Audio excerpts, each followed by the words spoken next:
Hello प्यारे बच्चों, आज मैं आपको इलेक्ट्रोकेमिस्ट्री का कंडक्टिविटी इन द सॉल्यूशन पढ़ाने वाला हूं और आपको धीरे धीरे करके एनसीईआरटी के लगभग सभी चैप्टर के सभी टॉपिक आपको अच्छे से समझ में आए ऐसा वीडियो हम बनाएंगे। और लगभग 12th क्लास के एनसीईआरटी के जितने भी चैप्टर हैं और उनके जो भी न्यूमेरिकल्स हैं, जो भी थियरी है, वो सारे के सारे वीडियो आपको इजी लैंग्वेज में कोशिश करेंगे हम आपको समझाने की। तो पिछला वीडियो में मैंने आपको बताया था कि नर्स इक्वेशन क्या होता है और डेनियल सेल के लिए नर्स इक्वेशन आपने कैलकुलेट किया था। इसके साथ साथ सेल पोटेंशियल का रिलेशन डेल्टा जी के साथ, यानी गिब्स फ्री एनर्जी और सेल पोटेंशियल के साथ में क्या रिलेशन था वो आपने देखा। इसके साथ साथ सेल पोटेंशियल और इक्विलिब्रियम कांस्टेंट के बीच में क्या रिलेशन था वो भी आपने देखा। लेकिन इस वीडियो में आप पढ़ेंगे कंडक्टिविटी ऑफ द सॉल्यूशन। तो कंडक्टिविटी ऑफ द सॉल्यूशन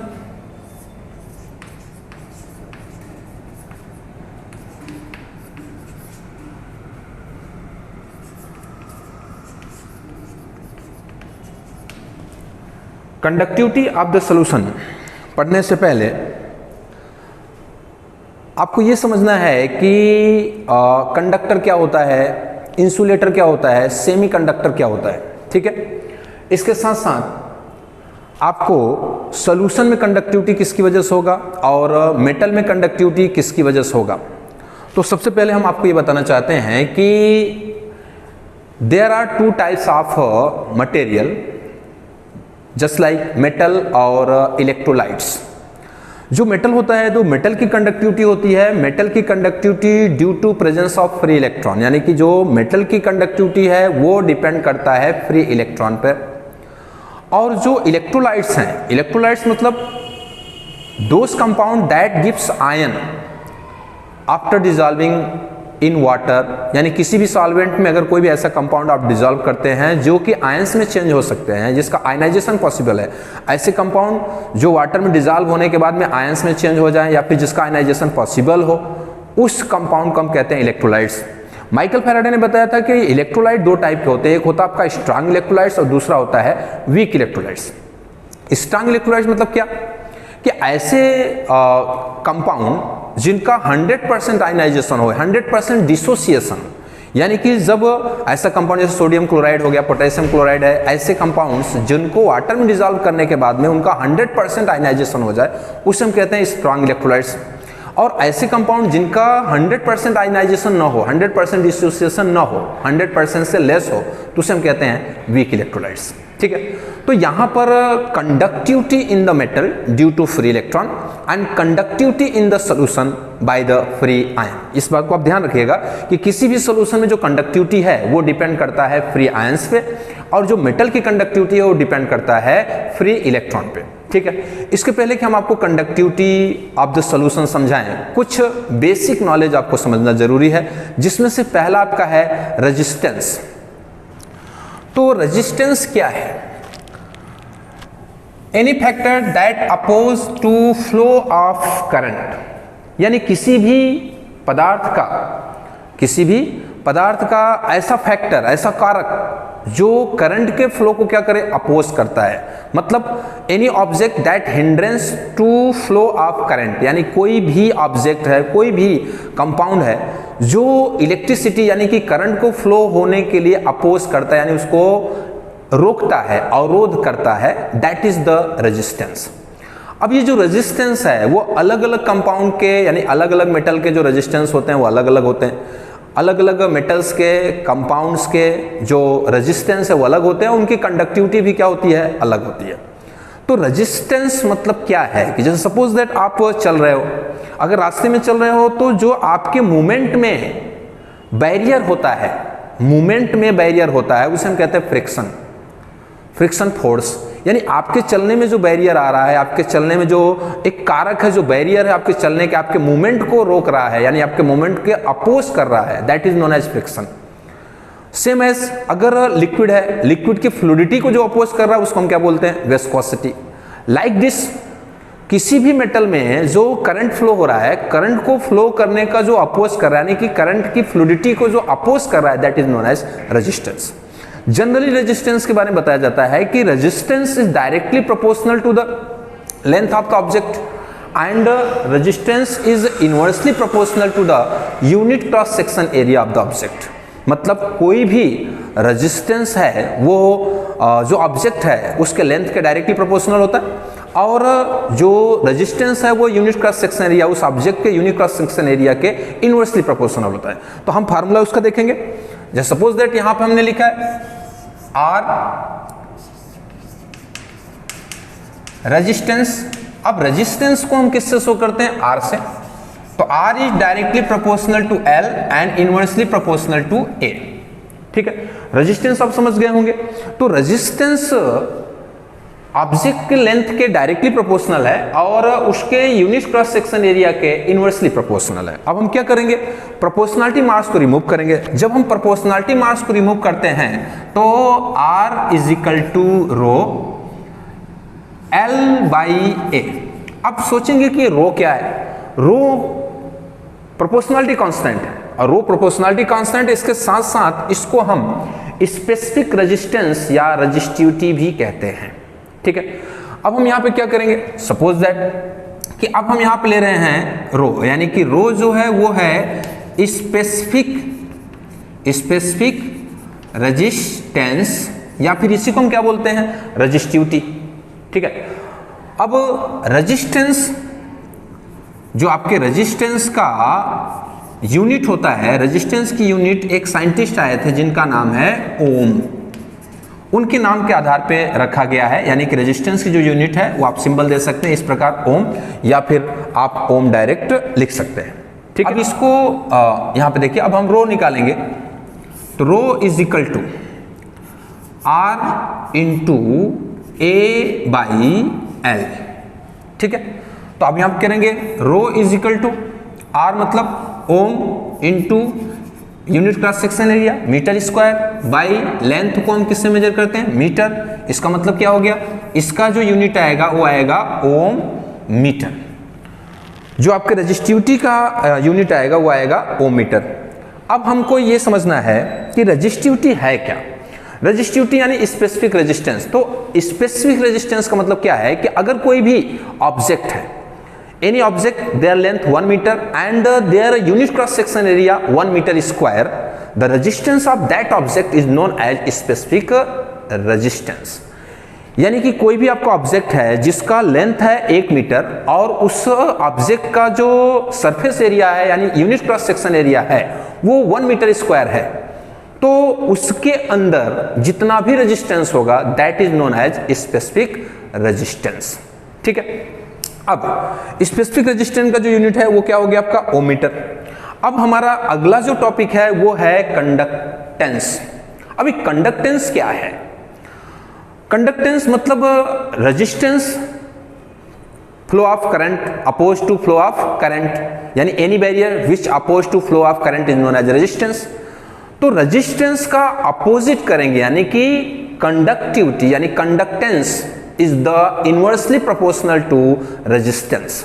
तो आइए देखते हैं, कंडक्टेंस को हम C से डोनेट करते हैं या फिर यहां पे हम G से डोनेट कर रहे हैं। तो G is inversely proportional to, यानी कि G is equal to 1 by R. मतलब रेजिस्टेंस का अपोजिट जो है वो कंडक्टिविटी होगा। तो रेजिस्टेंस का जो अपोजिट है वो कंडक्टिविटी होगा, यानी कि जो आपका कंडक्टिविटी है यानी कि जो कंडक्टेंस है, conductance is inversely proportional to resistance, जिसमें हमने आपको दिखाया G is equal to 1 by R. ठीक है, अब हम क्या करेंगे? G इज इक्वल टू, अब R का हम वैल्यू रखेंगे 1 by rho into L by A. देख पा रहे हैं आपने यहाँ पे R लिखा हुआ है, R is equal to rho L by A. मैंने R के प्लेस पे क्या रख दिया? Rho into L by A. अब ये सवाल ये है कि इसको दो पार्ट में हम डिवाइड कर देते हैं।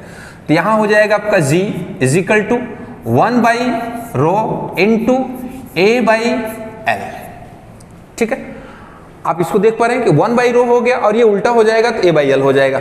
अभी 1 बाई रो ये हो जाएगा K इंटू A/L, दिख रहा है आपको।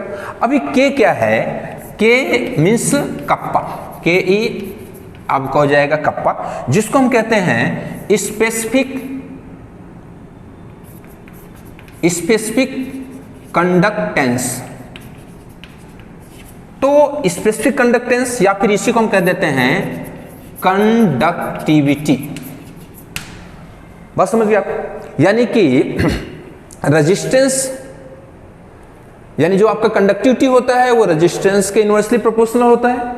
सेम एज जो आपका स्पेसिफिक कंडक्टेंस है वो होगा स्पेसिफिक रेजिस्टेंस के इनवर्सली प्रोपोर्शनल, यानी कि inversely proportional to specific resistance is known as specific conductivity, यानी स्पेसिफिक कंडक्टेंस और कंडक्टिविटी। और अगर आप मान लेते हैं कि रेजिस्टेंस का अपोज करते हैं, यानी कि इनवर्सली रिलेशन टू, यानी conductivity is inversely related to the resistance, अब उसको हम कंडक्टिविटी कहते हैं, यानी कंडक्टेंस कहते हैं। अब उसके बाद में जब आपका रेजिस्टिविटी हो जाएगा, मतलब यहाँ पे आपका हो जाएगा स्पेसिफिक रेजिस्टेंस, तो स्पेसिफिक रेजिस्टेंस का जो इनवर्सली प्रोपोर्शनल होगा उसे हम कहेंगे स्पेसिफिक कंडक्टेंस।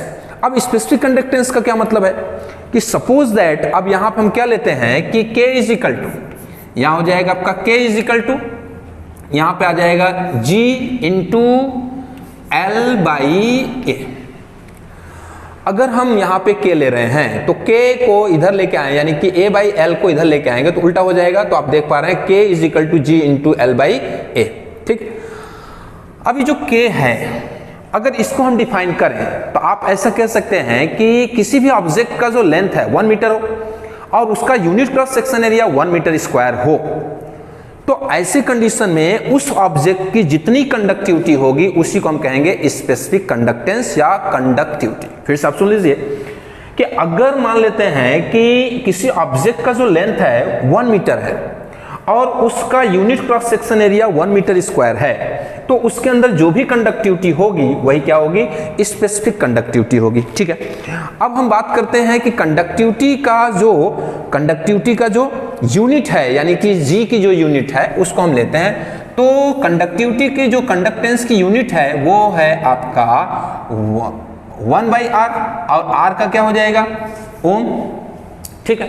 अब इसको हम ऊपर लेके जाएंगे तो इसको हम लिख सकते हैं ओम इनवर्स, या फिर इसी को हम कह देते हैं सीमेंस, ठीक है। यानी कि कंडक्टिविटी का जो यूनिट है वो सीमेंस है, या फिर आप लिख सकते हैं ओम इनवर्स, या इसको हम क्या लिखते हैं महो, इसको हम महो भी लिख सकते हैं या फिर ओम इनवर्स लिख सकते हैं। तो इसका जो यूनिट है वो है ओम इनवर्स, या फिर सीमेंस आप लिख सकते हैं, या फिर महो, ठीक है। अब उसके बाद में हमको इसका देखना है कि स्पेसिफिक कंडक्टिविटी की यूनिट क्या है। स्पेसिफिक कंडक्टिविटी की यूनिट अगर आप लेंगे तो यहाँ हो जाएगा आपका K is equal to G into L/A। तो G के लिए ओम इनवर्स, और यहाँ पे हो जाएगा आपका मीटर बाई मीटर का स्क्वायर, तो 1 मीटर कैंसिल हो जाएगा, तो आपका हो जाएगा K is equal to ohm inverse and metre inverse, या फिर इसी को आप लिख सकते हैं सीमेंस मीटर इनवर्स, या फिर आप लिख सकते हैं सीमेंस सेंटीमीटर इनवर्स, ठीक है। तो इस तरह हमने आपको बताया कि रेजिस्टेंस क्या होता है, रेजिस्टिविटी क्या होती है, इसके साथ साथ कंडक्टेंस क्या होता है, और स्पेसिफिक कंडक्टेंस यानी कि कंडक्टिविटी क्या होती है, ठीक है।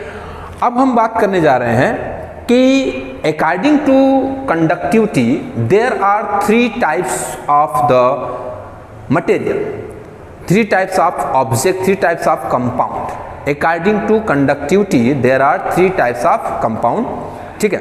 तो अब हम बात करेंगे वो तीनों कंपाउंड कौन कौन से हैं। पहला तो आपका है कंडक्टर, दूसरा आपका होता है सेमीकंडक्टर, तीसरा होता है आपका इंसुलेटर, और एक चौथा जो ऑब्जेक्ट होते हैं, वैसे होते नहीं हैं लेकिन सुपर कंडक्टर। तो पहले हम बात करेंगे कंडक्टर की, उसके बाद फिर हम बात करेंगे सेमीकंडक्टर की, उसके बाद हम बात करेंगे इंसुलेटर की, और लास्ट में हम बात करेंगे सुपर कंडक्टर की, ठीक है। अब हम बात करेंगे, यहाँ पर 4 पॉइंट आपके सामने लिखा हुआ है, जिसमें से पहला हो गया कंडक्टर, दूसरा हो गया आपका इंसुलेटर, तीसरा हो गया सेमीकंडक्टर, और चौथा हो गया सुपर कंडक्टर। कंडक्टर क्या है?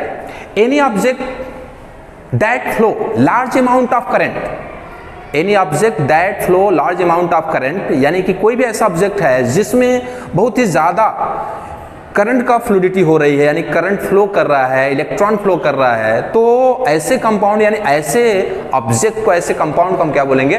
कंडक्टर बोलेंगे।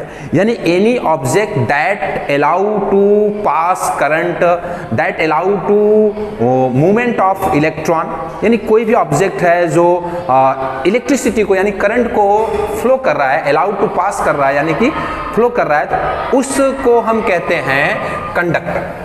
अब कंडक्टर का जो एग्जाम्पल है जिसमें सारे मेटल जिसमें लगभग आते हैं, तो मेटल क्या होते हैं? कंडक्टर होते हैं। इसके साथ साथ मेटल का जो मिक्सचर होता है जिसको हम कहते हैं एलॉय, तो एलॉय भी क्या होते हैं? कंडक्टर होते हैं। इसके अलावा कुछ नॉन मेटल है, नॉन मेटल जिसमें से आपका आता है ग्रेफाइट, ठीक है, तो ग्रेफाइट भी किस में आ जाता है? तो ग्रेफाइट भी कंडक्टर में आ जाता है। इसके साथ साथ कुछ ऑर्गेनिक पॉलीमर हैं, कुछ पॉलीमर हैं जिसमें से आपका पॉलीएसिटिलीन है, पॉलीपाइरोल है, ये कुछ ऐसे ऑर्गेनिक पॉलीमर हैं जो कि कंडक्टर की तरह बिहेव करते हैं, यानी कि उनकी कंडक्टिविटी अच्छी होती है, ठीक है। दूसरी बात हम करते हैं इंसुलेटर, मीन्स एनी ऑब्जेक्ट या any compound that can not allow, which can not allow to pass current और which can not allow to pass flow of electron, flow of electricity, यानी कोई भी ऐसा ऑब्जेक्ट है या फिर ऐसा कोई कंपाउंड है जो इलेक्ट्रॉन यानी इलेक्ट्रिसिटी को पास नहीं कर रहा है, करंट को फ्लो नहीं कर रहा है, इस टाइप के जो भी कंपाउंड है वो स्पेशली किसमें आते हैं? इंसुलेटर में। अब इंसुलेटर में जैसे मान लीजिए आपको यहाँ पे ले सकते हैं रबर, ठीक है ना, यहाँ पर रबर ले लेते हैं। इसके अलावा क्या ले सकते हैं आप? ग्लास ले सकते हैं। इसके अलावा सिरेमिक्स ले सकते हैं, ठीक है। तो आप यहाँ पे रबर हो गया, ग्लास हो गया, सिरेमिक्स हो गया, ये सभी ऐसे कंपाउंड हैं जो करंट को फ्लो नहीं करते, मतलब करंट अगर फ्लो नहीं हो रहा है तो ऐसे कंपाउंड को हम क्या बोलते हैं? इंसुलेटर।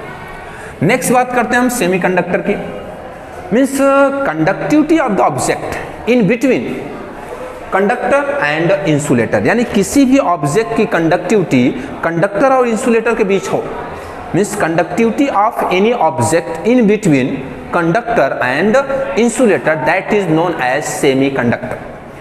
यानी जिस ऑब्जेक्ट की यानी जिस कंपाउंड की जो कंडक्टिविटी है वो कंडक्टर और इंसुलेटर के बीच में हो, उसे हम क्या बोलते हैं? सेमीकंडक्टर। और सेमीकंडक्टर का जो बेस्ट एग्जांपल आता है वो आता है आपका सिलिकॉन और जर्मेनियम। अब क्वेश्चन यहाँ स्टार्ट होता है कि सुपर कंडक्टर क्या है? तो सुपर कंडक्टर स्पेशली है नहीं, लेकिन सुपर कंडक्टर को बनाया जा सकता है जब आप टेम्परेचर डिक्रीज करेंगे।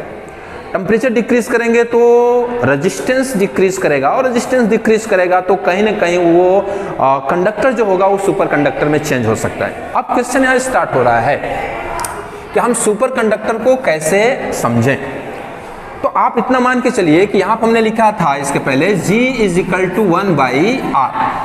अगर किसी भी ऑब्जेक्ट की रेजिस्टेंस और रेजिस्टिविटी 0 हो जाए, किसी भी ऑब्जेक्ट का जो रेजिस्टेंस है अगर रेजिस्टेंस यानी R इज इक्वल टू 0 हो जाए तो कंडक्टिविटी हो जाती है इनफाइनाइट, यानी any object in which resistance of that object will be 0। अगर किसी भी ऑब्जेक्ट का रेजिस्टेंस 0 हो जाए तो देयर कंडक्टिविटी आर इनफाइनाइट, अगर उसकी कंडक्टिविटी क्या हो जाएगी? इनफाइनाइट हो जाएगी। दैट ऑब्जेक्ट बिहेव्स लाइक, यानी that object is known as superconductor. यानी किसी भी ऑब्जेक्ट का अगर रेजिस्टेंस 0 हो जाए तो उसका जो कंडक्टिविटी है वो इनफाइनाइट हो जाता है, तो उसी ऑब्जेक्ट को हम क्या देते हैं? Super conductor. लेकिन सुपर कंडक्टर है नहीं, लेकिन सुपर कंडक्टर को हम बना सकते हैं। सपोज दैट कोई मेटल है, यानी कि मेटल एंड एलॉय, जितने भी आपके कंडक्टर्स हैं वो मेटल है, एलॉय है, जो कंडक्टर है उनको टेम्परेचर डिक्रीज कर दे 0 to 15 केल्विन टेम्परेचर, यानी 0 केल्विन टेम्परेचर से 15 केल्विन टेम्परेचर कर दिया जाए तो जितने भी मेटल या फिर एलॉय हैं वो सुपर कंडक्टर की तरह बिहेव करते हैं। इसके साथ साथ जो आपका सिरेमिक्स है या फिर मेटल ऑक्साइड है जो कि इंसुलेटर हैं, उनका टेम्परेचर अगर 150 केल्विन कर दिया जाए तो वो भी सुपर कंडक्टर की तरह बिहेव करने लगते हैं। इसका मतलब क्या है कि सुपर कंडक्टर एक थिंकिंग है, क्योंकि 0 केल्विन मतलब 0 kelvin is equal to -273.15 degree Celsius. मतलब 0 kelvin is equal to -273.15 degree Celsius, इसको फाइंड करना पाना पॉसिबल नहीं है।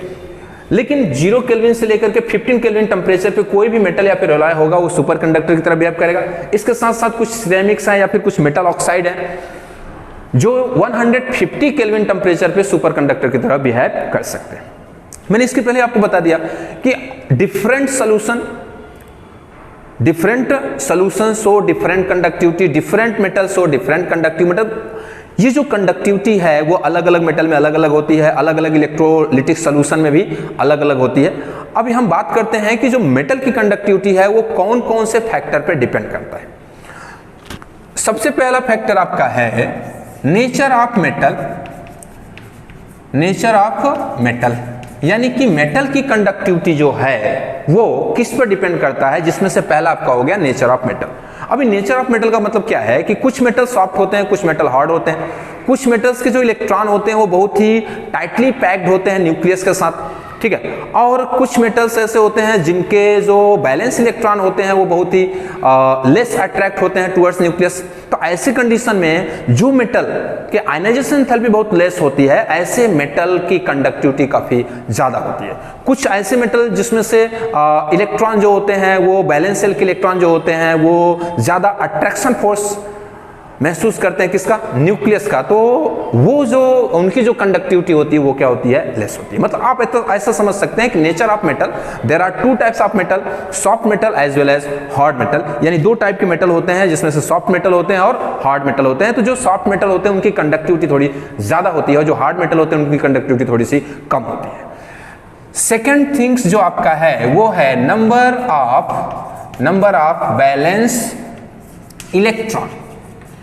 अब आपको ध्यान रखना है कि इलेक्ट्रॉन, बैलेंस इलेक्ट्रॉन, यानी कि जो conductivity of metal is depend on balance electron. Number of balance electron का क्या मतलब है कि आपके आउटर मोस्ट ऑर्बिट, जो आपके किसी भी एटम का जो आउटर मोस्ट ऑर्बिट होता है उसको हम बैलेंस ऑर्बिट कहते हैं, और उस बैलेंस ऑर्बिट में जो इलेक्ट्रॉन होते हैं उसी को हम कह देते हैं बैलेंसी।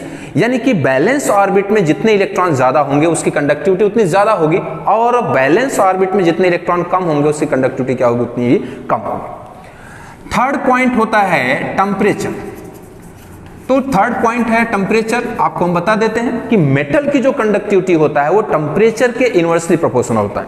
उसका कारण क्या होता है कि conductivity of metal due to presence of electron, free electron. अगर इलेक्ट्रॉन एक एंड से दूसरे एंड पे जा रहा है और आपने बीच में क्या लगा दिया, टेम्परेचर, तो ऐसे कंडीशन में उस इलेक्ट्रॉन की काइनेटिक एनर्जी और इंक्रीज हो जाएगा, और जब काइनेटिक एनर्जी इंक्रीज हो जाएगा तो रैंडमनेस इंक्रीज हो जाएगा। मतलब इलेक्ट्रॉन किसी प्रॉपर डायरेक्शन में मूव नहीं करेगा, और जब इलेक्ट्रॉन किसी प्रॉपर डायरेक्शन में मूव नहीं करेगा तो उसकी जो कंडक्टिविटी है वो लेस हो जाएगी, रेजिस्टेंस क्या हो जाएगा, इंक्रीज कर जाएगा। जैसे मान लीजिए कि यहाँ पर हम आपको एक मेटल ले रहे हैं, अब इस मेटल में से इधर हमने क्या लगा दिया है, माइनस चार्ज लगा दिया। अब माइनस चार्ज लगा दिया और इसके अंदर बहुत सारे इलेक्ट्रॉन है, तो वो किसी एक ही डायरेक्शन में क्या कर रहे हैं, फ्लो कर रहे हैं। जब ये एक डायरेक्शन में फ्लो करेंगे तभी आपकी कंडक्टिविटी हो सकती है। इसका मतलब क्या है कि मेटल के पास जो फ्री इलेक्ट्रॉन है वो फ्री इलेक्ट्रॉन कंडक्टिविटी के लिए रिस्पॉन्सिबल होते हैं। तो इलेक्ट्रॉन किसी एक ही डायरेक्शन में वन एंड से दूसरे एंड पे फ्लो कर रहा है, इलेक्ट्रॉन फ्लो कर रहा है, तो कंडक्टिविटी हो रही, मतलब करंट फ्लो कर रहा है। लेकिन जब हम इसके बीच में क्या लगा देते हैं, टेम्परेचर लगा देते हैं, तो टेम्परेचर लगा देने से पहले से इनके पास काइनेटिक एनर्जी है, यानी इलेक्ट्रॉन के पास पहले से काइनेटिक एनर्जी है। लेकिन जब हम टेम्परेचर लगा देते हैं तो इनकी काइनेटिक एनर्जी और भी इंक्रीज कर जाती है, और जब इनकी काइनेटिक एनर्जी और भी इंक्रीज कर जाती है तो इनका जो डिफाइनाइट डायरेक्शन है वो चेंज हो जाता है। मतलब ये किसी भी डायरेक्शन में मूव कर सकते हैं, और अगर ये किसी भी डायरेक्शन मूव, यानी किसी ही प्रॉपर डायरेक्शन मूव कर रहे हैं तो करंट फ्लो हो रहा है। अगर ये किसी प्रॉपर डायरेक्शन मूव नहीं कर रहे हैं बल्कि इनका जो डायरेक्शन है वो चेंज हो जाता है, तो करंट की जो फ्लूइडिटी है वो डिक्रीज कर जाती है। मतलब आप ऐसा समझ सकते हैं कि conductivity of metal due to free electron and conductivity of metal is inversely proportional to temperature. यानी टेम्परेचर बढ़ा देने से मेटल की कंडक्टिविटी डिक्रीज कर जाती है, और टेम्परेचर कम करेंगे तो मेटल कंडक्टिविटी इंक्रीज करेगी। यहाँ पे आप देख पा रहे हैं कि 0 केल्विन टू 15 केल्विन टेम्परेचर हमने बताया कि ये क्या बनते हैं, सुपर कंडक्टर। मतलब जितना टेम्परेचर कम रहेगा कंडक्टिविटी उतनी ज्यादा होगी, और अगर आपने टेम्परेचर बढ़ाया तो कंडक्टिविटी लेस हो जाएगी। ठीक है। अब ये तो कुछ बेसिक नॉलेज थे according to conductivity, resistance, conductor, insulator. अब हम मेन पॉइंट पे आते हैं कि कंडक्टिविटी इन द सॉल्यूशन, ठीक है।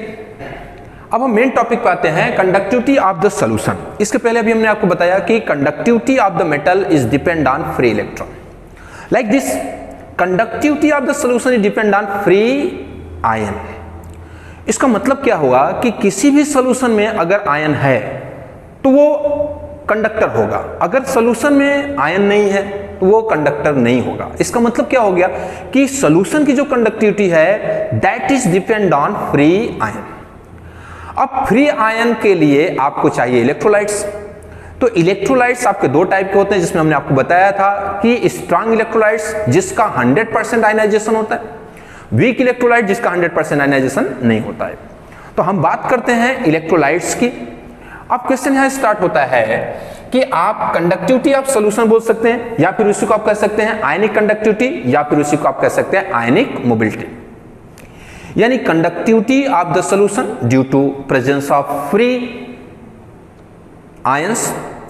जब फ्री आयंस एक एंड से दूसरे एंड पे जाते हैं तो कहीं ना कहीं वो मूव करते हैं, तो उसी को हम कह देते हैं आयनिक कंडक्टिविटी, या फिर उसी को हम कह देते हैं आयनिक मोबिलिटी।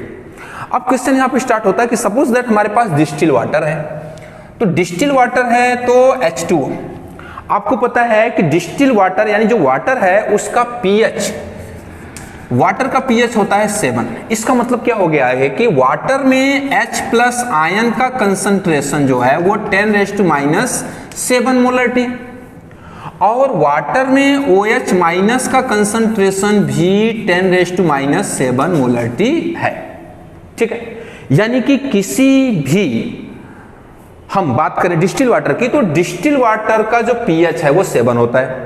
अब pH 7 होने का मतलब क्या है कि H+ का जो कंसंट्रेशन यानी कि H+ आयन का जो अमाउंट है वो 10⁻⁻7 मोलरिटी है, यानी कि H+ का कंसंट्रेशन 10⁻⁻7 मोलरिटी है, OH- का कंसंट्रेशन भी 10⁻⁻7 मोलरिटी है। इसका मतलब क्या हो गया कि डिस्टिल वाटर में H+ का अमाउंट और OH- का जो अमाउंट है बहुत ही लेस है। और अगर किसी भी सॉल्यूशन में पॉजिटिव आयन और नेगेटिव आयन मींस आयन का अमाउंट बहुत ही लेस है, तो उसकी जो कंडक्टिविटी होती है वो बहुत ही लेस होगी। इसका सीधा सा मतलब है कि distil water is the bad conductor of electricity. अगर आपसे कोई सवाल करे कि why distil water is the bad conductor of electricity, तो आप कह सकते हैं कि distil water is the bad conductor of electricity because distil water have very less amount of H+ ion और very less amount of OH- ion which are equal to 10⁻⁷, ठीक है। तो अगर किसी भी सॉल्यूशन में नंबर ऑफ पॉजिटिव और negative ion जो है लेस होंगे तो उसकी कंडक्टिविटी भी क्या हो जाएगी, वेरी लेस हो जाएगी। तो डिस्टिल वाटर की जो कंडक्टिविटी है वो बहुत ही लेस है, वो है 3.5 × 10⁻⁵ सीमेंस मीटर इनवर्स, ठीक है। तो ये आपका हो गया डिस्टिल वाटर की जो कंडक्टिविटी है वो बहुत ही लेस है। अब क्वेश्चन यहां स्टार्ट होता है कि उसी डिस्टिल वाटर में अगर हमने क्या मिक्स कर दिया, सोडियम क्लोराइड थोड़ा सा, यानी कि 1 लीटर आपके पास डिस्टिल वाटर है और उस 1 लीटर डिस्टिल वाटर में 1 लीटर डिस्टिल वाटर में आपने थोड़ा सा सोडियम क्लोराइड मिक्स कर दिया। तो आपको पता है कि सोडियम क्लोराइड जो है वो इलेक्ट्रोलाइट्स है, और जब ये वाटर में मिक्स होगा तो ये बन जाएगा आपका Na+ + Cl-। मैंने बात किया थोड़ा सा इलेक्ट्रोलाइट्स मिलाने की। आप डिस्टिल वाटर में सम ड्रॉप्स ऑफ एसिड मिला सकते हैं, आप डिस्टिल वाटर में सम अमाउंट्स ऑफ सॉल्ट मिला सकते हैं। तो सवाल यहां पर है कि जैसे ही हम एसिड या फिर सॉल्ट मिक्स करते हैं वैसे ही आयनाइजेशन इंक्रीज कर जाता है। जैसे सपोज दैट ये आपका हो गया O और यहां पर हो गया आपका H और ये भी हो गया आपका H। आपको पता है कि ये पोलर मॉलिक्यूल यानी वाटर जो है वो पोलर मॉलिक्यूल है। यहां पे आएगा आपका पार्शियली डबल माइनस और यहां पे आ जाएगा पार्शियली पॉजिटिव और यहां पे भी आ जाएगा पार्शियली पॉजिटिव, ठीक है। अब क्वेश्चन यहां स्टार्ट होता है कि जब सोडियम क्लोराइड ब्रेक किया, तो सोडियम क्लोराइड जब ब्रेक किया तो ये बनाया Na+ और Cl-। अब ये जो है वो पार्शियली पॉजिटिव है, तो पार्शियली पॉजिटिव के पास कौन आएगा, Cl- आएगा। जब Cl- आएगा तो इस हाइड्रोजन को वो अपनी तरफ खींचेगा, ठीक है। इसके साथ साथ ये नेगेटिव चार्ज है, तो नेगेटिव चार्ज पास कौन आएगा, Na+। तो Na+ जब इसके पास आएगा तो ये ऑक्सीजन को अपनी तरफ खींचेगा, ठीक है। तो ऐसे कंडीशन में ये जो बॉन्ड है वो ब्रेक हो जाएगा। जब ये बॉन्ड ब्रेक हो जाएगा तो चेंज हो जाएगा H+ और OH-, यानी वाटर का भी क्या हो गया, आयनाइजेशन हो गया।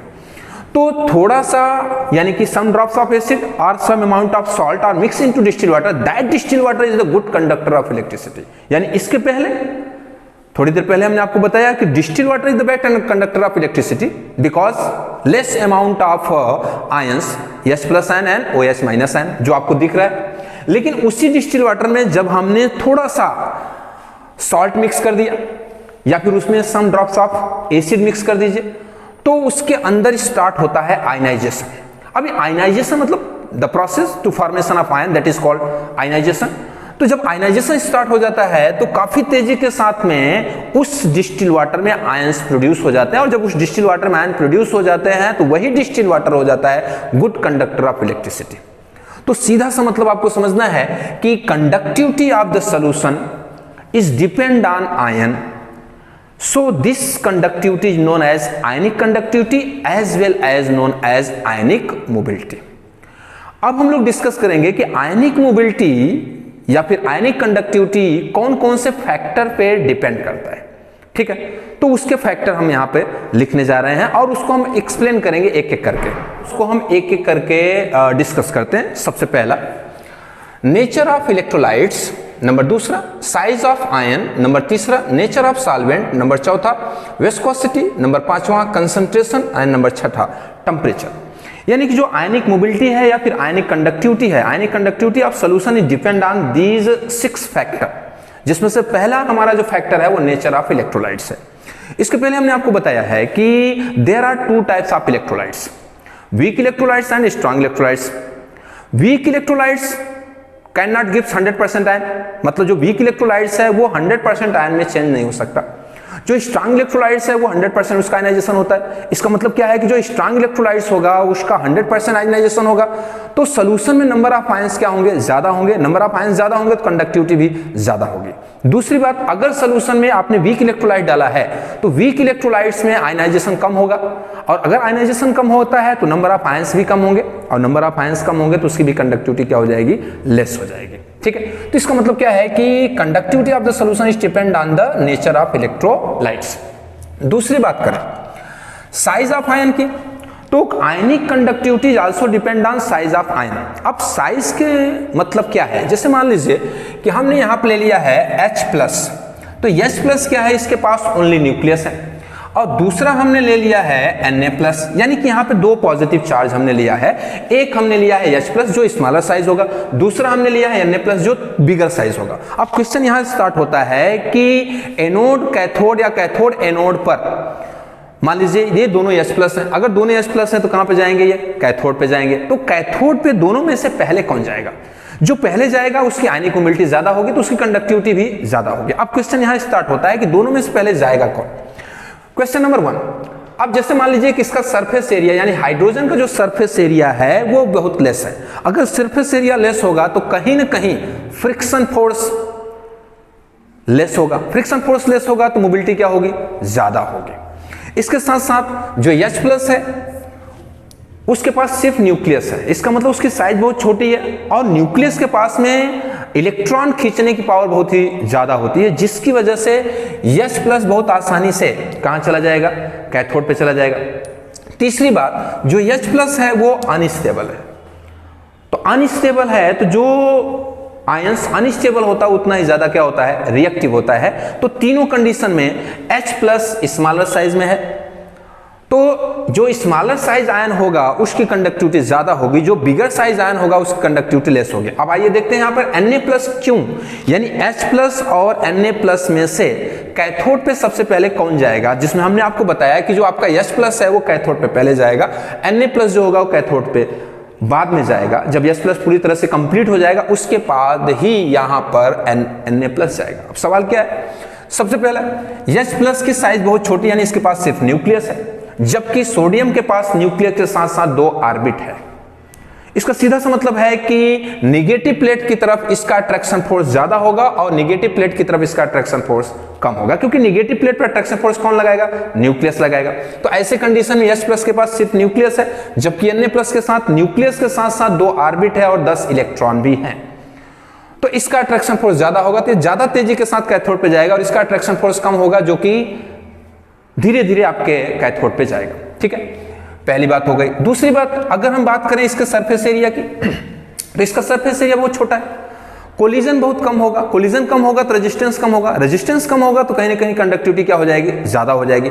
अगर आप Na प्लस के पास जाते हैं तो Na प्लस की सरफेस एरिया ज्यादा है, सरफेस एरिया ज्यादा होगा तो कहीं ना कहीं मूवमेंट के दौरान उसके में क्या होगा? कोलिजन होगा। कोलिजन होगा तो क्या क्रिएट होगा? रेजिस्टेंस, और रेजिस्टेंस क्रिएट होगा तो ऐसे कंडीशन में ये इसकी कंडक्टिविटी क्या हो जाएगी? लेस हो जाएगी। इसका सीधा सा मतलब है कि अगर आयन की साइज स्मॉलर हो तो उस आयन की कंडक्टिविटी ज्यादा होगी, और अगर आयन की साइज बिगर हो तो उस आयन की कंडक्टिविटी कम होगी। बात करते हैं नेचर ऑफ सॉल्वेंट की। मान लीजिए कि आपने स्ट्रॉन्ग इलेक्ट्रोलाइट ले लिया। अब स्ट्रॉन्ग इलेक्ट्रोलाइट ले लिया और आपने सॉल्वेंट ले लिया ऑर्गेनिक कंपाउंड। तो अगर आपने स्ट्रॉन्ग इलेक्ट्रोलाइट ले लिया, सपोज दैट KCl ले लिया या फिर NaCl ले लिया, तो हमने आपको इससे पहले बताया कि स्ट्रॉन्ग इलेक्ट्रोलाइट होगा तो उसकी कंडक्टिविटी ज्यादा होगी। लेकिन अब क्वेश्चन यहां स्टार्ट होता है कि आपने लिया तो स्ट्रॉन्ग इलेक्ट्रोलाइट ही है, लेकिन आपने सॉल्वेंट ले लिया नॉन पोलर, क्योंकि इलेक्ट्रोलाइट्स को जो सॉल्वेंट चाहिए वो पोलर सॉल्वेंट चाहिए, नॉन पोलर सॉल्वेंट नहीं चाहिए, क्योंकि आयनाइजेशन होने के लिए पोलर सॉल्वेंट जरूरी है जो कि वाटर है। तो अगर आपने नेचर ऑफ सॉल्वेंट यानी जो आपका सॉल्वेंट है वो नॉन पोलर है, और जो इलेक्ट्रोलाइट्स होते हैं वो ज्यादातर क्या होते हैं? पोलर होते हैं, पॉजिटिव पोल और नेगेटिव पोल उनके पास होता है। तो ऐसे कंडीशन में आपने स्ट्रॉन्ग इलेक्ट्रोलाइट्स तो सिलेक्ट किया, लेकिन आपने नेचर ऑफ सॉल्वेंट यानी सॉल्वेंट को प्रॉपर सेलेक्ट नहीं किया, तो ऐसे कंडीशन में आयनाइजेशन नहीं होगा। आयनाइजेशन नहीं होगा तो कंडक्टिविटी पॉसिबल नहीं है। इसलिए conductivity of ionic conductivity depend on nature of solvent. Next बात करते हैं विस्कोसिटी। विस्कोसिटी क्या होती है? Oppose to flow of the liquid, oppose the flow of liquid, that is called viscosity. अब उसी लिक्विड यानी कि सोल्यूशन आप मान लीजिए, उसी सोल्यूशन में क्या है? पॉजिटिव आयन है और निगेटिव आयन है। पॉजिटिव आयन निगेटिव आयन की फ्लूइडिटी यानी कि जो फ्लूइडिटी होगा उसी वजह से क्या होगा? आयनिक कंडक्टिविटी होगी। लेकिन विस्कोसिटी जो होता है वो सॉल्यूशन की फ्लूइडिटी को क्या करता है? अपोज करता है। अगर सॉल्यूशन की फ्लूइडिटी अपोज कर रहा है तो कहीं ना कहीं आयनिक कंडक्टिविटी भी क्या हो जाएगी? लेस हो जाएगी। अब इसको विस्कोसिटी को हम कैसे समझे? जैसे हमारे पास मान लीजिए कि 3 पॉन्ड हैं, एक वाटर पॉन्ड है, दूसरा मिल्क पॉन्ड है, और तीसरा है आपका हनी पॉन्ड है। तीनों की जो साइज है मतलब एरिया वो सेम है। वाटर पॉन्ड की, मिल्क पॉन्ड की और हनी पॉन्ड की, तीनों पॉन्ड की जो एरिया है वो सेम है। लेकिन हम आपको यहां बताना चाहते हैं कि वाटर की विस्कोसिटी लेस होती है, मिल्क की विस्कोसिटी वाटर से थोड़ा ज्यादा होती है, और हनी की विस्कोसिटी सबसे ज्यादा होती है। अब मान लेते हैं कि यहां पर 3 पॉन्ड है और हमने 3 कैंडिडेट, एक अच्छे तैराक मतलब अच्छा स्विमर्स, अच्छे तैराक हमने 3 स्टूडेंट को सेलेक्ट कर लिया। एक स्टूडेंट को एक एंड पे वाटर पॉन्ड पे रखा, दूसरे को मिल्क पॉन्ड पे रखा और तीसरे को हनी पॉन्ड पे रखा। क्वेश्चन यहां स्टार्ट होता है कि सबसे पहले एक एंड से दूसरे एंड पे कौन सा स्टूडेंट जाएगा? तो वो स्टूडेंट जाएगा जो वाटर पॉन्ड में कूदा हुआ है। इसका मतलब है कि वाटर की विस्कोसिटी कम है तो उस स्टूडेंट की फ्लूइडिटी, तैरने की जो पावर है वो क्या हो जाएगी? ज्यादा हो जाएगी। उसके बाद में यानी कि सबसे पहले दूसरे एंड पे पहुंचेगा वाटर पॉन्ड में तैरने वाला स्टूडेंट, उसके बाद मिल्क पॉन्ड में तैरने वाला स्टूडेंट पहुंचेगा, और सबसे लास्ट में हनी पॉन्ड वाला पहुंचेगा। और यह भी हो सकता है कि वो पहुंचे भी ना, बीच में ही फंस जाए। तो इसका सीधा सा मतलब है कि हम अगर स्टूडेंट को आयन मानते हैं और आयन को वन एंड से दूसरे एंड पे जाना है, तो जो मिल्क वाटर वाला है वो सबसे पहले जाएगा, यानी उसकी कंडक्टिविटी ज्यादा होगी क्योंकि इसकी विस्कोसिटी क्या है? कम है। मिल्क वाला दूसरे नंबर पर होगा और हनी वाला तीसरे नंबर पर होगा। यानी कहीं ना कहीं अगर सोल्यूशन की विस्कोसिटी कम होगी तो कंडक्टिविटी हाई होगी, यानी कि कंडक्टिविटी और फ्लूइडिटी ऑफ द इलेक्ट्रिसिटी, यानी इलेक्ट्रिसिटी की फ्लूइडिटी और विस्कोसिटी के बीच में इनवर्सली प्रोपोर्शनल, यानी कि करंट, या फिर आप ऐसा कह सकते हैं कि सॉल्यूशन की जो आयनिक कंडक्टिविटी है वो विस्कोसिटी के इनवर्सली प्रोपोर्शनल होता है। इसके साथ साथ कंसंट्रेशन की अगर हम बात करें तो कंसंट्रेशन इंक्रीज होने से भी कंडक्टिविटी डिक्रीज कर जाती है, कंसंट्रेशन डिक्रीज होने पर भी कंडक्टिविटी इंक्रीज कर जाती है। इसका मतलब है कि conductivity is inversely proportional to concentration. लेकिन ये पूरी तरह से हम नहीं कह सकते हैं, क्योंकि कंसंट्रेशन जो होता है, कंसंट्रेशन अगर आप चेंज करते हैं तो कंडक्टिविटी भी चेंज होती है। लेकिन अगर हम ये बोल दें कि कंडक्टिविटी और कंसंट्रेशन इनवर्सली प्रोपोर्शनल है तो ये पूरी तरह से ठीक नहीं होगा। यानी कि कंसंट्रेशन बढ़ाने पर, जैसे मान लीजिए यूनिट वॉल्यूम है और उसमें आप नंबर ऑफ सॉल्यूट पार्टिकल बढ़ाते जा रहे हो, यानी 1 लीटर पानी में आप सॉल्यूट पार्टिकल यानी कि इलेक्ट्रोलाइट्स का कंसंट्रेशन आप बढ़ाते जा रहे हो तो कहीं ना कहीं उसकी कंडक्टिविटी क्या हो जाएगी, लेस हो जाएगी।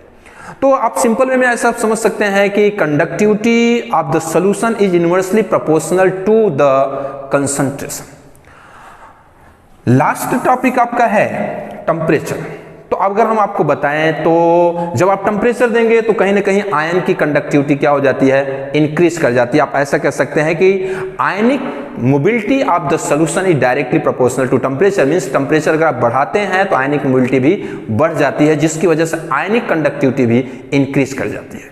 ठीक है, अभी हमने आज वीडियो में कंडक्टिविटी से रिलेटेड ये वीडियो हमने बनाया है। नेक्स्ट वीडियो में जब हम मिलेंगे उस समय हम मेजर करेंगे कि कंडक्टिविटी सेल का कंडक्टिविटी या फिर रेजिस्टेंस हम कैसे मेजर करें। क्योंकि अगर हम कंडक्टिविटी सेल का कंडक्टिविटी मेजर कर सकते हैं तो उसका हम रेजिस्टेंस मेजर कर सकते हैं, या फिर रेजिस्टेंस मेजर कर लें तो हम कंडक्टिविटी मेजर कर सकते हैं। तो लेकिन अब प्रॉब्लम यह है कि जब हम किसी भी कंडक्टिविटी सेल का रेजिस्टेंस या फिर कंडक्टिविटी मेजर करने जाते हैं तो हमारे सामने 2 प्रॉब्लम आती है। वो प्रॉब्लम हम आपको नेक्स्ट वीडियो में डिस्कस करेंगे। तब के लिए आप सभी लोग हमारे वीडियो को लाइक करें, सब्सक्राइब करें और इसको अच्छे से देख करके अच्छे से नोट बनाइए, अच्छे से स्टडी कीजिए, ताकि आपके 12th का जो रिजल्ट है वो अच्छा आए। ये हमारी कामना है आप सबके लिए। तब तक के लिए, नेक्स्ट वीडियो आने तक के लिए आप लोगों के लिए थैंक यू, गुड बाय।